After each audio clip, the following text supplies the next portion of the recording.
حضرت امام حسین کی پیدائش اسلامک کیلنڈر کے مطابق 3 شعبان 4 ہجری یعنی 8 جنوری سن 626 کو سعودی عرب کے شہر مدینہ میں ہوئی، اور ان کے والد کا نام حضرت امام علی ابن ابی طالب ہے اور والدہ کا نام حضرت جناب بنت فاطمہ علی ابن ابی طالب ہے۔ انہوں نے اسلام پھیلانا شروع کیا۔ لگ بھگ عرب کے سبھی قبیلوں میں محمد صلی اللہ تعالیٰ علیہ وسلم کی بات کو مان کر اسلام کو قبول کر لیا گیا تھا۔ حضرت امام حسین کے 4 صاحبزادے تھے اور 2 صاحبزادیاں تھیں۔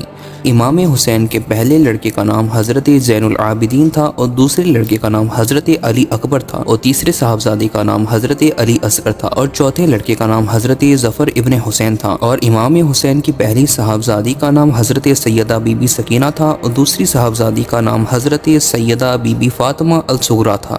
لگ بھگ 22 دن تک ریگستان کا سفر کرنے کے بعد امام حسین کا قافلہ 2 اکتوبر 680 عیسوی یعنی 2 محرم 61 ہجری عراق کے اس جگہ پر پہنچا جس کو کربلا کہا جاتا ہے۔ امام حسین کے سبھی ساتھی امام حسین کے پیچھے پیچھے کربلا میں آ چکے تھے۔ امام حسین کا یہاں پڑاؤ ڈالتے ہی یزید کی فوجیں ہزاروں کی تعداد میں یہاں پہنچنے لگی، اور یزیدی فوج نے سب سے پہلے فرات ندی یعنی علقمہ نہر کے کنارے سے حضرت امام حسین کو اپنا خیمہ ہٹانے کا اعلان کر دیا اور اس طرح اپنے ناپاک ارادوں کا ذکر کیا۔ 5 دن بعد یعنی 7 محرم کو نہر کے کنارے پر کڑا پہرا لگا دیا گیا اور امام حسین کے گھر والوں کو ان کے ساتھیوں کے ساتھ ندی سے پانی لینے پر منع کر دیا گیا۔ ریگستان کی جلسہ دینے والی گرمی میں پانی بند ہونے سے امام حسین کے بچے پیاس سے تڑپنے لگے۔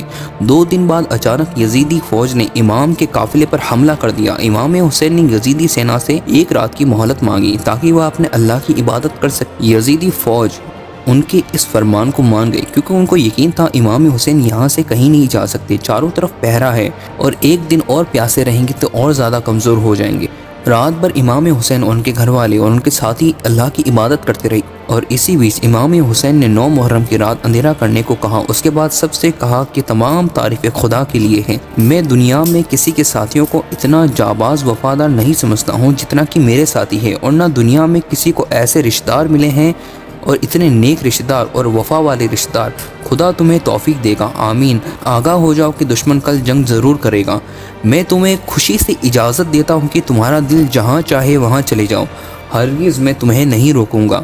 یزیدی فوج صرف میرے خون کی پیاسی ہے، اگر وہ مجھے پا لیں گے تو تمہیں تلاش نہیں کریں گے۔ اس کے بعد امام حسین نے سارے چراغ بجھا دیے اور کہا جس کو جانا ہے وہ جا سکتا ہے، تم لوگوں نے میرے لیے وفا کی ہے اور میرے لیے جو قسمیں کھائی ہے میں تم سے وہ قسمیں اٹھاتا ہوں۔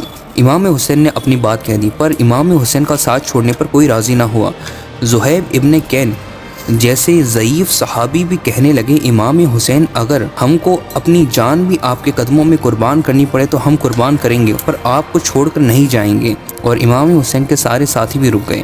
اگلے دن 10ویں محرم لگ گئی اور اسی جنگ میں امام حسین کی وفات ہو گئی، اور ساتھ ہی ان کے لشکر کو ان کے نواسے علی اصغر بھی شہید ہو گئے۔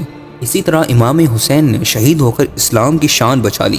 یزیدیوں کا کہنا تھا کہ جو ہم کہیں وہی کرنا۔ یزید ایک فاسق، فاجر اور بے عدل گستاخ تھا، اسی لیے کربلا کی جنگ ہوئی۔ حضرت امام حسین اگر یزید کا کہنا مان لیتے تو آج پورا اسلام برباد ہو چکا ہوتا۔ یہ بات کس قدر حسین جو کہہ گئے معین الدین کے دین کی پناہ حسین ہیں۔ دوستو، اگر آپ کو یہ اسلامک انفارمیشن اچھی لگی ہو تو شیئر کریں، لائک کریں اور سبسکرائب کریں، اور اسی طرح اسلامک ریلیٹڈ ویڈیوز پانے کے لیے اس چینل کو سبسکرائب کریں۔